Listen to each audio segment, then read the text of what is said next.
선포합니다. 하나님은 살아계십니다. 하나님은 살아계십니다.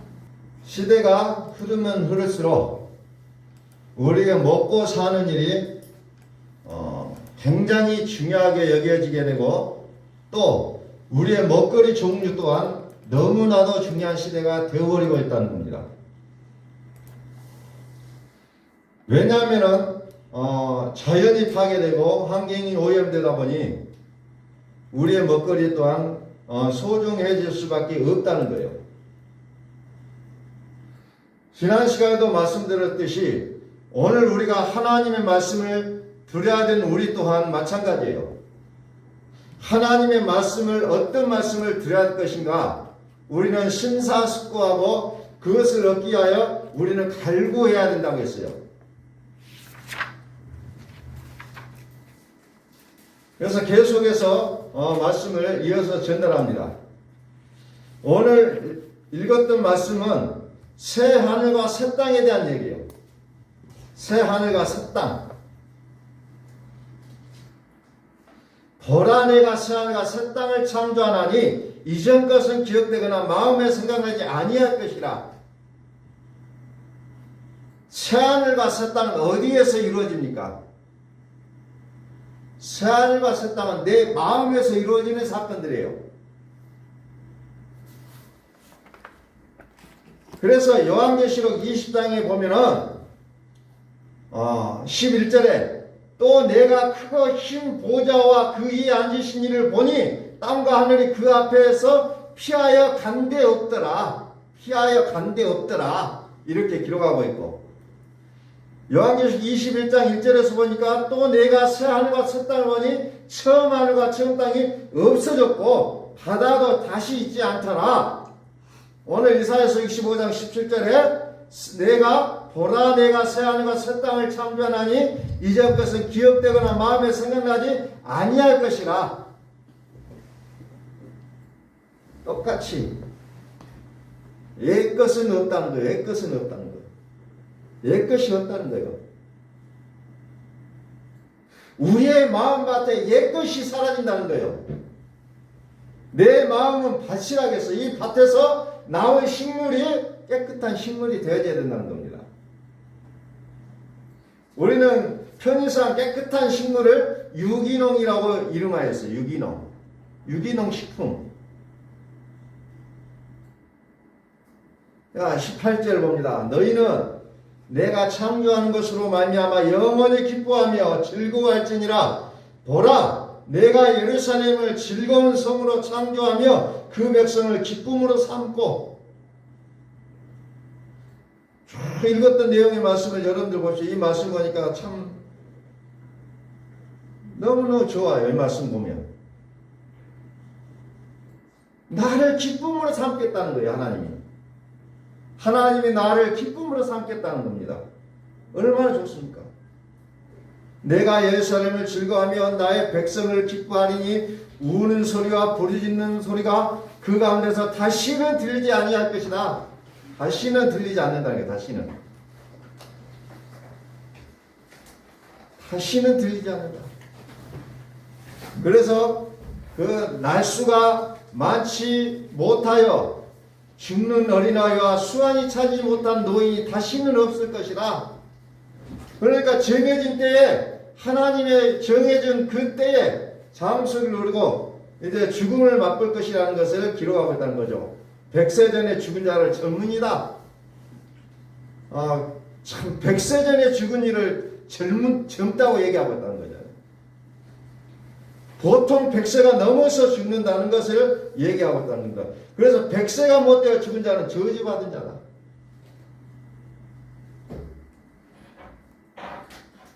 쭉 내용들을 여러분들이 한번 자세하게 묵상하십시오. 25절을 봅니다. 이리와 어린 양이 함께 먹을 것이며 사자가 소처럼 짚을 먹을 것이며 뱀은 흙을 양식으로 삼을 것이니 나의 성산에서는 해함도 없겠고 상함도 없으리라 여호와께서 말씀하시니라. 이사야서 11장에 있는 내용의 말씀과 같은 내용의 말씀이 나오고 있어요. 뱀이라는 게 나오죠. 뱀. 뱀은 뭘 먹습니까? 흙을 먹는다 그랬어. 흙. 뱀은 흙을 먹는다. 11장 8절에서는 어린아이가, 젖먹는 아이가 독사의 구멍에 손 넣고 손을 넣어도 물지 않는다 그랬어요. 왜 그렇습니까?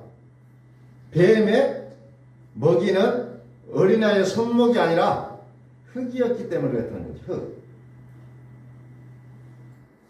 흙이라는 거예요. 뱀의 식물은 흙이다. 그래서 물지 않는다고 나오고 있는 겁니다. 다시 말해서 흙이라는 것은 우리의 육을 얘기하고 있어요. 사실은 새하늘과 새 땅은 육을 벗은 자가 들어간다는 거죠. 내 육을 그대로 유지하고 있는 자는 절대로 들어갈 수 없는 것이 새하늘과 새 땅이라는 거예요. 그래서 성경은 끊임없이 말합니다. 뭘 얘기합니까? 여호와는 나의 목자시니 내가 부족함이 없으리로다. 그가 나를 푸른 초장에 누이시며 쉴만한 물가로 인도하시는도다. 푸른 풀밭에 누이신다고 했어요. 푸른 풀밭에. 시편 1편에 보면은 복 있는 사람은 악인의 길을 따르지 아니하며 죄인들의 길에 서지 아니하며 엄하는 자들의 자리에 앉지 아니하고 오직 여호와의 율법을 즐거워하며 오직 여호와의 율법을 즐거워하여 그의 율법을 주야로 묵상하는도다. 그는 시냇가에 심은 나무가 철을 따라 열매를 맺으며 그 잎사귀가 마르지 아니한 같으니 그가 하는 모든 일이 다 형통하리로다 그랬어요. 주야로 묵상한다는 것은 주야로 율법을 주야로 묵상하는 자가 뭐합니까? 철을 따라 열매를 맺는다는 거죠. 다시 말해서 이것은 어떤 의미를 갖냐면 예수 그리스도를 소유한 자가 결국은 살아남을 거라는 거예요. 예수 그리스도를 소유한 자.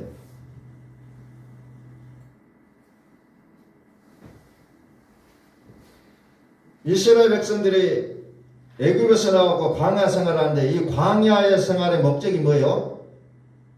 식물을 내는 거예요, 사실은. 그래서 하나님의 말씀으로 살게 하려고 그들을 줄이기도 하고 목마르게 됐던 일들을 우리는 기억하고 있습니다.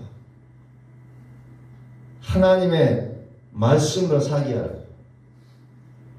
오늘 이 시대에 우리가 여러 가지 어려움을 만나고 환난을 만나고 여러 가지 수많은 갖가지 사건들을 만나는 이유가 뭐냐? 다름이 아니라 하나님의 말씀으로 살게 하려고 하는 하나님의 은혜가 담겨져 있다는 거예요. 우리가 만나는 여러 가지 사건들 속에서 아이고 죽겠다, 힘들다, 억울하다, 그게 아니라 하나님의 말씀을 찾으라는 거예요. 그 안에서. 그래서 우리에게 그런 일들을 만나게 하고 있다는 겁니다.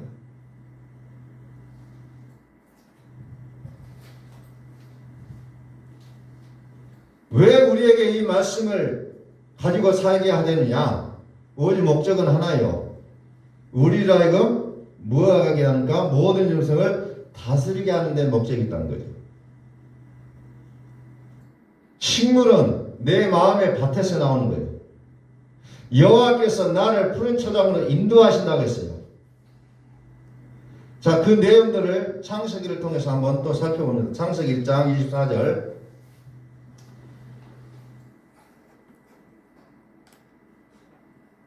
창세기 1장부터서 오직 하나님의 사람에게 모든 동물들을 다스리게 하는 축복을 허락하신다는 거죠. 하나님이 이르시되 땅은 생물을 그 종류대로 내되 가축과 기는 것과 땅의 짐승을 종류대로 내라 하시니 그대로 되니라.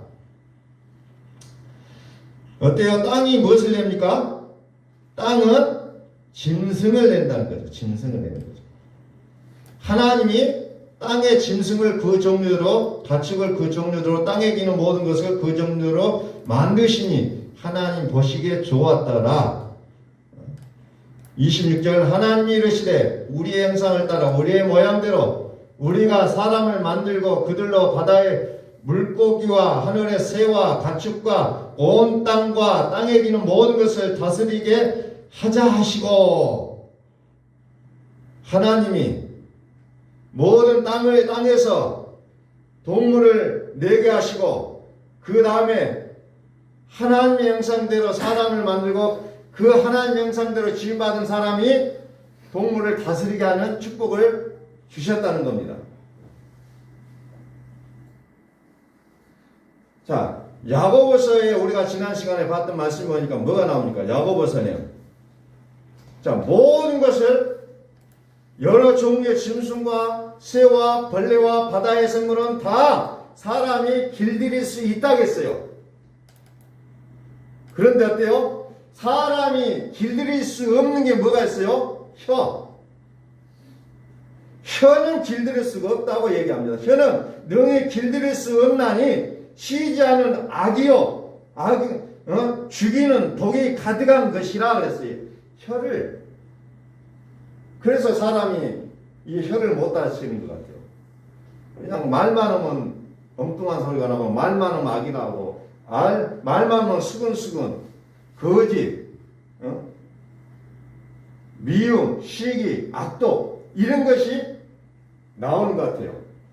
사람이 길들일 수 없는 것이 혀라고 얘기했습니다.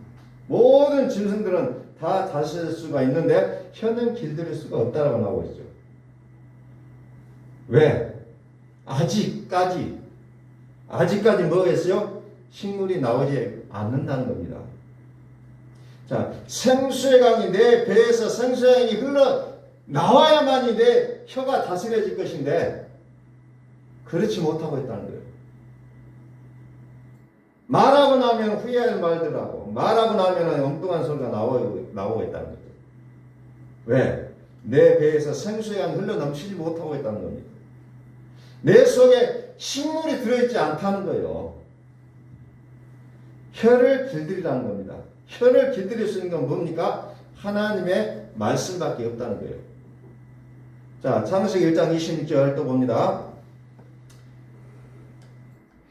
하나님이 이르시되 우리의 형상을 따라 우리의 모양대로 우리가 사람을 만들고 그들로 바다의 물고기와 하늘의 새와 가축과 온 땅과 땅에 기는 모든 것을 다스리게 하자 하시고 하나님의 형상으로 지음받은 사람이 다스린다는 겁니다. 하나님의 형상이 뭐라고 했습니까? 하나님의 형상으로 지음받은, 자, 하나님의 형상, 고린도서 4장 4절에 보니까 그리스도의 영광의 복음의 광채가 비치지 못하게 세상 신이 막고 있다고 했어요. 그래서 그리스도는 누구냐? 하나님의 형상이라고 얘기하고 있죠. 그러면서 6절에서 어두운 데에 빛이 비치라 말씀하셨던 그 하나님께서 예수 그리스도의 얼굴에 있는 하나님의 형상을 하는 빛을 우리 마음에 비춰주셨다 얘기하고 있습니다. 우리의 마음에 비춰주셨다. 그리스도는 하나님의 형상이라. 그래서 하나님의 형상으로 회복되려고 하면 그리스도가 우리 안에 계신 자만이 하나님의 형상이 회복될 수가 있다는 거예요. 하나님의 형상이 회복된 자가 나만이 짐승을 다스릴 수가 있다는 거예요. 왜 우리가 지금도 질질 끌려다니고 힘들고 어렵고 하느냐? 하나님의 형상이 회복되지 못했기 때문에 그와 같은 형상이 나오고 있다는 거예요.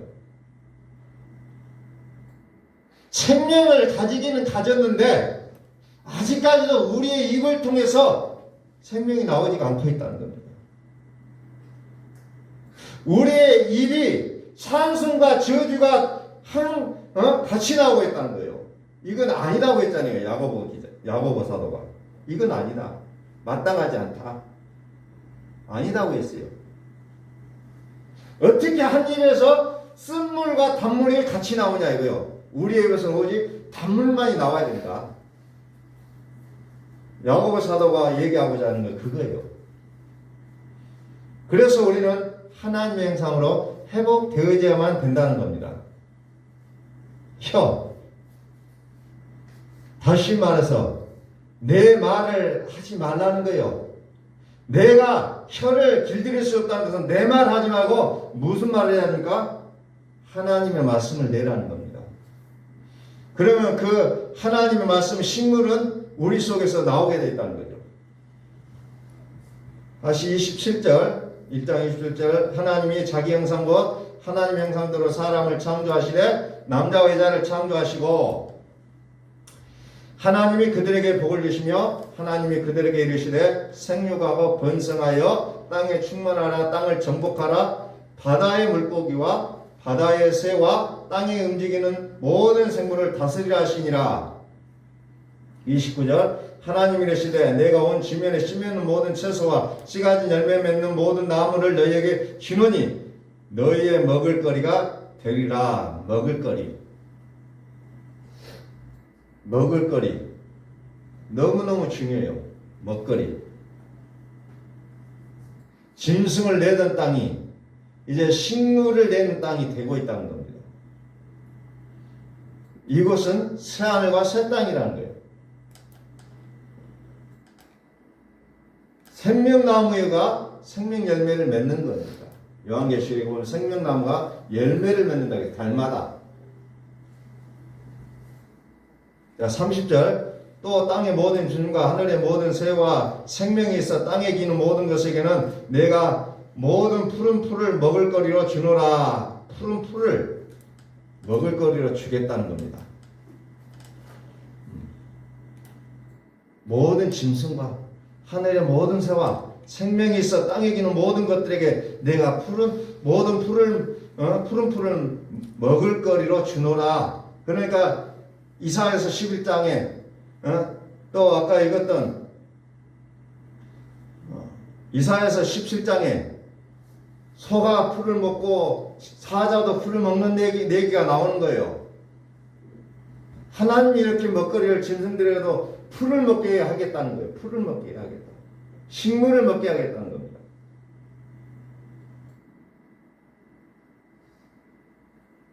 그래서 이 먹거리라는 것이 너무너무 중요한 거예요.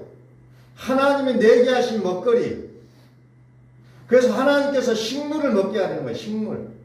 그래서 지난 시간에 봤던 시편 110편에 이 식물이 뭐였냐? 하나님의 말씀이라고 얘기하고 있잖아요.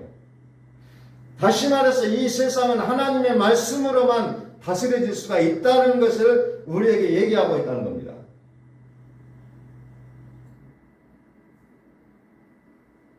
식물. 그래서 이 식물이 하나님은 우리의 입을 통해서 어떻게 해요? 나오게 하겠다는 겁니다. 소나 사자들도 풀을 먹고 산다는 거예요. 다시 말해서 우리 하나님의 형상을 회복한 자들의 식물이 뭐가 되냐? 말씀이 돼야 된다는 겁니다. 내 밭에다가 말씀을 뿌려야 되는 거예요. 그 말씀이 우리 속에서 생수와 같이 흘러 넘치게 해야 된다는 겁니다. 그랬을 때 우리의 입술이 재갈 물려지고 이제 내 말이 아니고 내 육의 말이 아니고 하나님의 말씀이 이제 나오게 돼 있다는 거죠. 그래서 우리는 이 유기농 같은 하나님의 말씀을 얻기 위하여 우리는 어떻게 합니까? 대가를 치르고서라도 우리는 이 말씀을 얻기를 소원해 하셔야 된다는 거죠. 말씀을 구하고자 우리는 대가를 지불하고서라도 철저하게 이 말씀을 우리는 얻어야 된다는 겁니다. 어떤 희생을 치르고서라도 말씀을 얻기를 사모하시라는 거예요. 가면 갈수록 하나님이라는 이야기가 나올지만 이 유기농 같은 가치 있는 생명의 말씀이 이제는 점점점 우리 귀에서 들려지기가 어려운 시대를 우리는 걷게 되어 있다는 겁니다. 어떤 일과 우리는 하나님의 말씀을 듣는 일에 우리가 맞바꾸는 그런 일들을 우리는 삼가하셔야 된다는 거예요. 우리가 좋은 먹거리를 구하기 위해서는 정말 대가를 지불해야 되잖아요. 더 많은 돈을 지불해야 되고 나의 육체적 노동을 더 많이 해야 되는 것처럼 이제 우리는 유기농 같은 하나님의 말씀을 얻기 위하여 우리는 대가라고 여기지 않고 지불하면서 우리는 그 말씀을 찾아 나셔야 된다는 겁니다. 말씀을 가진 자가 다스릴 수 있는 거예요. 옛 뱀이요 사탄 마귀 그것을 다스릴 수 있는 자는 누구예요? 말씀을 가진 자가 다스릴 수가 있다는 겁니다. 은사를 가진 자는 그것들을 다스리는데 한계를 맞닥뜨릴 수밖에 없어요. 그러나 말씀을 가진 자는 언제든지 그것들을 다스릴 수가 있다는 거예요. 말씀을 가진 자가 다스린다는 겁니다. 이것이 우리의 비전이 돼야 된다는 거예요.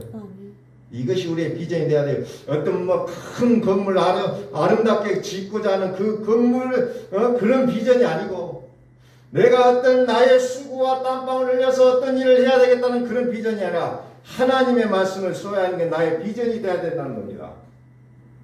하나님의 말씀을 소유해야 돼요. 우리는 자꾸 우리에게 들려오는 이야기들은 다른 얘기들이 많이 들려와요. 그러나 하나님께서 정작 하시고자 하는 것은 내가 식물을 내겠다는 겁니다. 그것을 모든 포커스가 맞춰져 있는 거예요.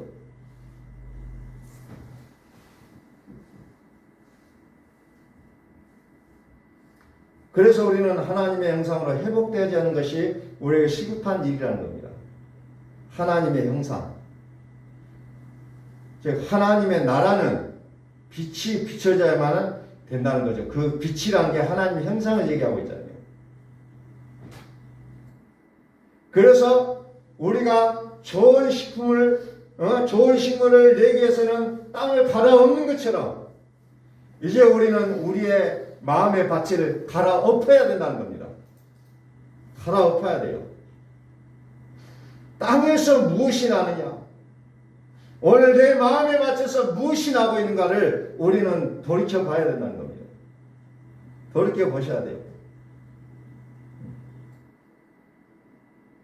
오늘 우리는 이 먹거리라는 것을 우리의 육에 필요한 그 먹거리의 그 중요성만 깨닫지 마시고 나의 영적인 먹거리를 정말 더 중요한 먹거리로 인식하고 깨닫고 그것을 찾기 위하여 나의 시간과 나의 어떤 것들을 투자하고서라도 그 말씀을, 그 먹거리를 구하기 위하여 우리는 동분서주해야 된다는 거죠. 자, 창세기 3장 1절 봅니다. 자, 여기에도 보면 뭐가 나옵니까? 뱀이 또 출현하죠. 그런데 뱀은 여호와 하나님이 지으신 들짐승 중에 가장 강교하니라. 뱀이 여자에게 물어 이르되 하나님이 참으로 너희에게 동산 모든 나무의 열매를 먹지 말라 하시더냐? 뱀이 출현하죠. 뱀. 그래서 요한계시록에 이것을 옛 뱀이라고 얘기하고 있어요. 이것을 사단이라고 얘기하고 있습니다. 영이라고 얘기하고 있습니다. 그러니까 14절 여호와 하나님이 뱀에게 이르시되 네가 이렇게 하였으니 네가 모든 가축과 들의 모든 짐승보다 더욱 저주를 받아 배로 다니고 살아있는 동안 흙을 먹을지니라. 뱀의 양식은 흙이라고 했잖아요. 그래서 이게 끝까지 가잖아요. 흙이다. 흙이 뱀의 양식으로 되고 있습니다. 그래서 마귀는 풀을 못 먹어요. 다시 말해서 하나님의 말씀은 못 먹는다는 얘기예요. 마귀는 절대로 못 먹습니다. 자, 15절 내가 너로 여자와 원수가 되게 하고 내 후손도 여자의 후손과 원수가 되게 하나니 여자의 후손은 내 머리를 상하게 할 것이요 너는 그의 발꿈치를 상하게 할 것이니라 하시고 우리는 이것을 이 문장을 가르쳐서 원시복음이다 이렇게 얘기합니다. 원시복음. 원시복음이라고 얘기합니다.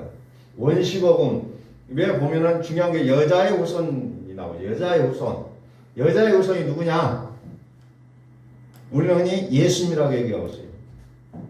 예수님은 맏형이라고 얘기했습니다. 그러면 여자의 후손은 우리 누구까지 포함되냐고 우리까지도 포함된다는 거예요. 우리는 형제라고 얘기하고 있잖아요. 예수님은 맏형이다.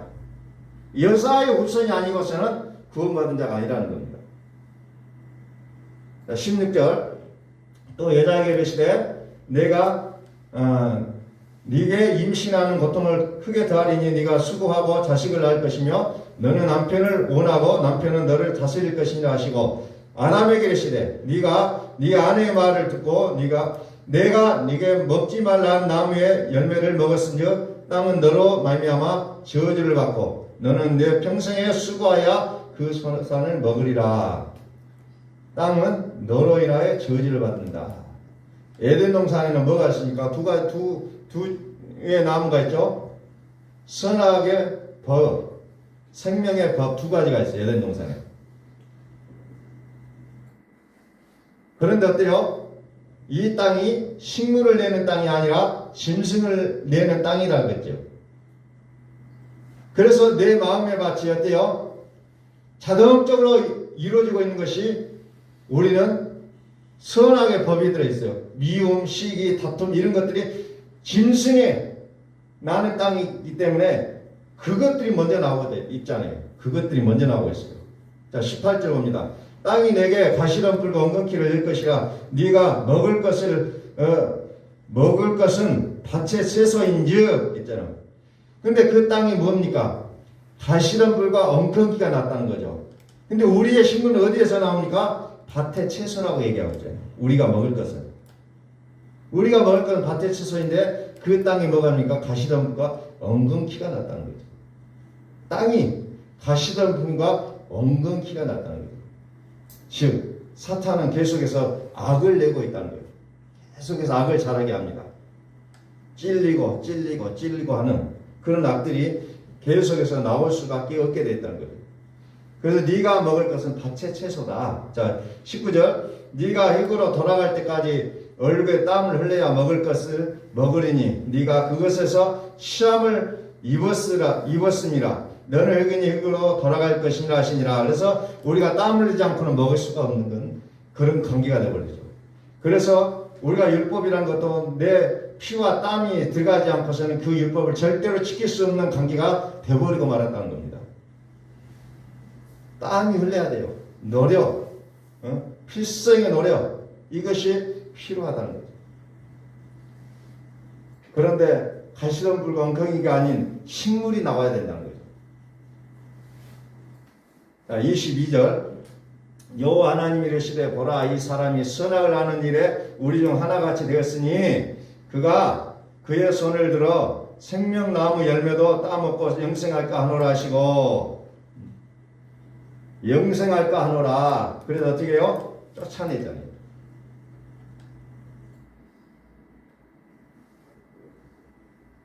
생명나무를 주셨다는 거죠. 그래서 선악을 하게 하는 나무와 생명나무의 열매를 같이 주셨어요. 즉 우리의 입에서 쓴물과 단물이 같이 나오는 것처럼 에덴 동산을 찍어놓은 두 가지를 동시에 나오게 했다는 거죠. 이것을 위해서 이제 단물이 나오게 하는 그런 하나님의 식물을 우리에게 먹이기를 원하고 계신다는 거죠. 그래서 이 식물이 나오기 위해서는 뭐가 필요합니까? 이른 비와 늦은 비가 필요하다는 겁니다. 그래서 광야에는 이른 비와 늦은 비를 통해서 이들의 식물을 공급하시는 하나님의 은혜를 우리는 경험하게 되죠. 근데 이 이른 비와 늦은 비가 뭐냐? 야고보서 5장 7절 봅니다. 이른 비와 늦은 비가 절대적으로 필요합니다. 식물을 내는 밭에는 이른 비와 늦은 비가 없이는 결단코 이 식물을 내지는 못한다는 거죠. 그러므로 형제들아 주께서 강림하시기까지 길이 참으라. 보라 농부가 땅에서 나는 귀한 열매를 바라고 길이 참아 이른 비와 늦은 비를 기다리나니 너희도 길이 참고 마음을 굳건하게 하라. 주의 강림이 가까우니라. 이 모든 것들이 어때요? 마음의 사건으로 이제 점차적으로 옮기고 있잖아요. 마음의 사건. 생명의 근원이 어디서 나옵니까? 마음에서 나온다고 했어요. 생명의 근원은 마음에서 나옵니다. 그래서 원망하지 말라. 원망하지 말라. 이른 비와 늦은 비는 우리가 예수 그리스도 1차 복음, 2차 복음을 나누듯이 어찌 보면 식물에게도 이와 같은 내용들이 들어있다는 거죠. 그런 것을 통하여서 우리에게 복음을 알게 하는 거예요. 그래서 이른 비, 봄비가 있고 추수되기 전에 장마비가 와야 농작물의 수확을 거둬들일 수 있는 거죠. 오늘 우리에게 있어서도 우리에게 믿음으로 믿음에 이르게 한다는 그 내용의 법이 우리에게도 적용이 되어진다는 겁니다. 예수의 복음으로 끝나는 것이 아니라 그리스도의 복음까지 나가지 않으면 우리는 관계가 없어지고 있다는 거죠. 자, 9절 봅니다. 서로 원망하지 말라. 그리하여 심판을 면하리라. 보라, 심판주가 문 밖에 계시느니라. 질문합니다. 당신의 입에서 무엇이 나오고 있습니까? 내가 지금 하고 있는 말이 나의 모습이라는 겁니다. 육의 말이 나가고 있습니까? 흙의 말이죠, 이것은. 육의 말. 육의 말. 또 그것과는 반대적인 개념으로 복음의 말이 있어요. 섬김의 말. 내 입에서 복음의 말이 나가고 있는 거예요. 원망하지 말라는 겁니다. 오늘 우리에게 주신 이와 같은 환경도 하나님이 주신 것이라면 내가 감사할 수 있어야 된다는 거예요. 그냥 내 뜻대로 안 됐다고 그것 때문에 짜증내고 그것 때문에 원망하고 이것 때문에 이거 아닙니다 하는 게 아니에요. 이것까지도 허락하신 분이 하나님이시라면 네 감사합니다 라고 해야 된다는 거죠. 그것이 오늘 복음을 받은 우리의 모습이 되어야 된다는 거죠. 또 10절 형제들아 주의 이름으로 말한 선자들을 고난과 오래 참음의 본으로 삼으라. 보라 인내한 자를 우리가 복되다 하나니 너희가 욥의 인내를 들었고 주께서 주신 결말을 보았거니와 주는 가장 자비하시고 긍휼히 여기시는 이시니라. 긍휼히 여기시는 이시니라. 자, 12절 내 형제들아 무엇보다도 맹세하지 말지니 하늘로나 땅으로나 아무 다른 것으로도 맹세하지 말고 오직 너희가 그렇다고 생각하는 것은 그렇다고 아니라고 생각하는 것은 아니라 하라. 정죄받음을 면하라 그랬어요. 우리는 이른 비와 늦은 비를 기다려야 됩니다. 철저하게 기다려야 돼요. 스가랴서 10장 1절 이른 비와 늦은 비가 무엇인지를 또 한번 또 소개를 하고 있습니다. 스가랴서 10장 1절 봄비가 올 때에 여호와 곧 구름을 일게 하시는 여호와께 비를 구하라. 무리에게 소낙비를 내려서 밭의 채소를 각 사람에게 주시리라. 이른 비와 늦은 비. 길이 참으라는 겁니다. 길이 참으라. 밭의 채소는 각 사람에게 주시겠다는 거예요. 밭의 채소를 각 사람에게 주시리라. 밭은 우리의 마음이라고 했어요. 이 밭에 복음의 씨앗이 떨어져서 그것이 자라나야 된다는 거예요. 생수의 강이 흘러 넘쳐야 되는 거예요. 생수의 강이 흘러 넘쳐야 돼요. 자, 우리는 마음으로 믿어 의에 이르고 입으로 신하여 구원에 이른다고 했어요. 단계가 있다는 겁니다. 예수 믿어야 그리스도가 오시는 거고 그리스도가 우리 안에 계셔야 하나님 우리 안에 오실 수가 있는 거죠. 단계가 있어요. 뭐든지. 마음으로 믿어 의에 이르고 입으로 신하여 구원에 이르니라. 에스겔서 34장을 봅니다. 내가 또 그들과 화평의 언약을 맺고 악한 짐승을 그 땅에서 그치게 하리니 하나님의 은혜가 나오죠. 그치게 한다는 겁니다. 악한 짐승. 악한 짐승을 그 땅에서 그치게 하리니 그들이 빈들에 평안히 거하며 숲을 가운데서 잘지라. 이제 악한 짐승이 없으니 숲풀에서 자도 평안하다는 겁니다. 내가 그들에게 복을 내리고 내 삶 사방에 복을 내리며 때를 따라 소낙비를 내리되 복된 소낙비를 내리리라. 아멘. 여호와는 나의 목자시니 내가 부족함이 없으리로다. 그가 나를 푸른 초장의 포장으로 인도하시는도다. 악한 짐승을 그치게 한다는 거예요. 이제 하나님의 형상으로 회복된 자들의 삶 속에는 악한 자를 그치게 한다는 거예요. 지금까지 관계 속에서 어떤 삐끄덕거렸던 그런 일들이 이제 그쳐지고 물질을 위하여 고난받았던 이런 일들이 그치게 되고 근심과 염려 속에 살아왔던 그 세월들이 이제 그치게 된다는 거예요. 그게 언제입니까? 하나님의 형상대로 회복되는 그 모습, 그 시점이죠.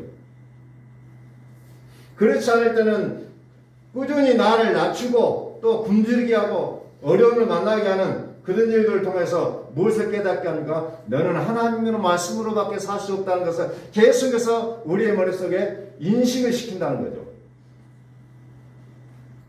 계속해서 그런 인식을 시켜요. 그게 광야 생활이에요. 광야 생활을 거치지 않고 바로 가나안으로 들어갈 수가 없는 거예요.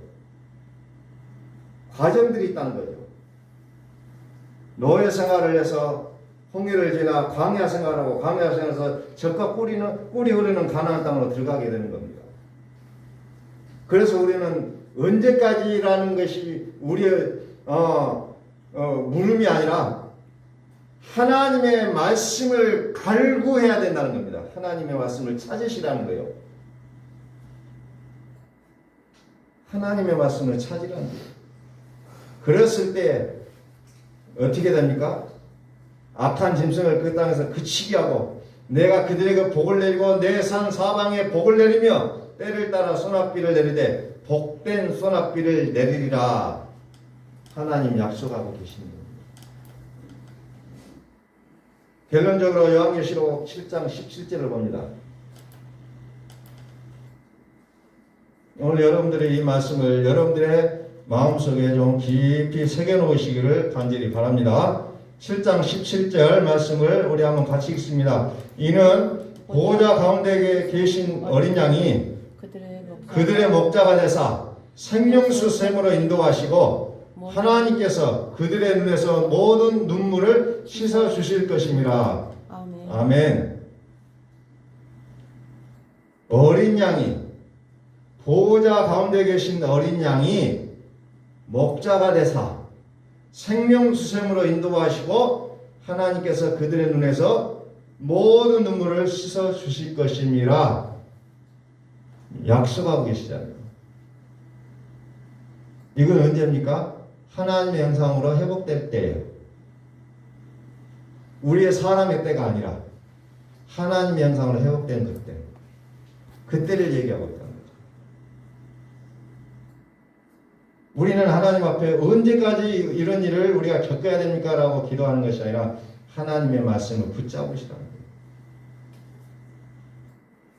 복음을 들으시라는 게 복음을 듣고 그 복음이 나의 생명이 되게 해야 된다는 겁니다. 그래야 그 생명이 우리의 배에서 생수의 강이 되어서 흘러난다는 거죠. 내 입술을 통제하고 내 혀를 재갈물려서 나의 말 속에 생명이 나오고 복음이 나오게 되어 있다는 거예요. 그것을 창세기부터서 꾸준하게 요한계시록까지 이것을 우리에게 보여주고 있는 내용입니다. 이는 보호자 가운데 계신 어린 양이 그들의 목자가 되사 생명수샘으로 인도하시고 하나님께서 그들의 눈에서 모든 눈물을 씻어 주실 것입니다. 아멘.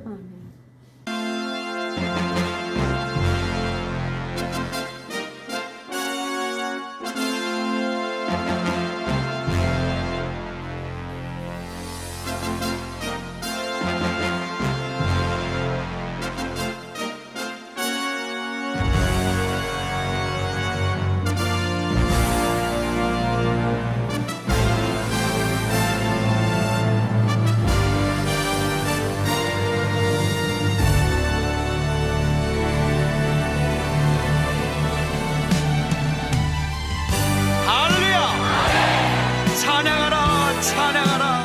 하나님을 찬양하라. 우리의 왕을 찬양하라. 하나님은 온 땅의 왕이 되시며 열방을 지배하시니 그 이름을 선포합시다.